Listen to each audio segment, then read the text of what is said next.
दोस्तों, आज मैं आपको एक मोटिवेशनल स्टोरी सुनाने जा रहा हूँ जिसका शीर्षक है आखिरी प्रयास। एक समय की बात है, एक राज्य में एक प्रतापी राजा राज करता था।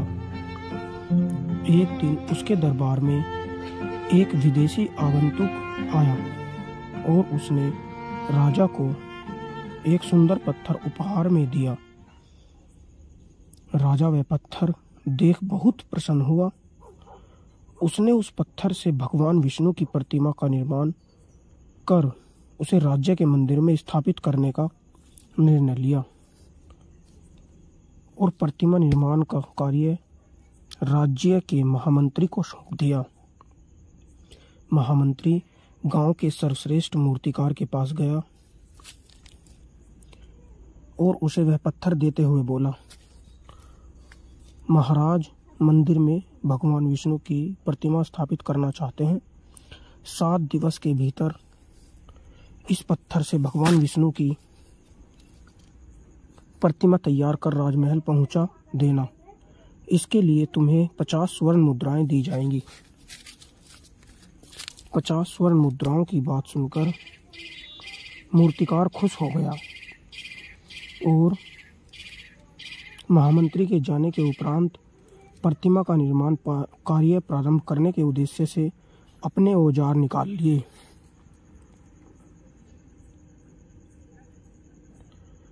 अपने औजारों में से उसने एक हथौड़ा लिया और पत्थर तोड़ने के लिए उस पर हथौड़े से वार करने लगा, किंतु पत्थर जस का तस रहा। मूर्तिकार ने हथौड़े से कई वार किए पत्थर पर, किंतु पत्थर नहीं टूटा। 50 बार प्रयास करने के उपरांत मूर्तिकार ने अंतिम बार प्रयास करने के उद्देश्य से हथौड़ा उठाया, किंतु यह सोचकर हथौड़े पर प्रहार करने के पूर्व ही उसने हाथ खींच लिया कि जब 50 बार वार करने से पत्थर नहीं टूटा तो अब क्या टूटेगा। वह पत्थर लेकर वापस महामंत्री के पास गया और उसे यह कह वापस कराया कि पत्थर को तोड़ना नामुमकिन है, इसलिए इससे भगवान विष्णु की प्रतिमा नहीं बन सकती।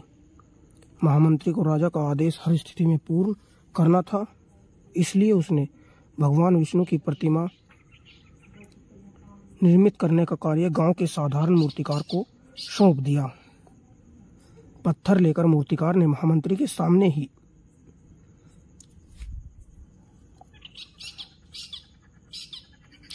उस पर हथौड़े से प्रहार किया और वह पत्थर एक ही बार में टूट गया। पत्थर टूटने के बाद मूर्तिकार प्रतिमा बनाने में जुट गया। इधर महामंत्री सोचने लगा कि काश पहले मूर्तिकार ने एक अंतिम प्रयास किया होता तो सफल हो गया होता और 50 स्वर्ण मुद्राओं का हकदार बनता।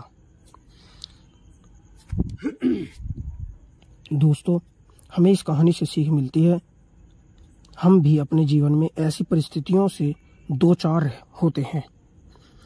कई बार किसी कार्य को करने के पूर्व या किसी समस्या के सामने आने पर उसका निराकरण करने से पूर्व ही हमारा आत्मविश्वास डगमगा जाता है और हम प्रयास किए बिना ही हार मान लेते हैं। कई बार हम 1-2 प्रयास में असफलता मिलने पर आगे प्रयास करना छोड़ देते हैं, जबकि हो सकता है कि कुछ प्रयास और करने पर कार्य पूर्ण हो जाता है।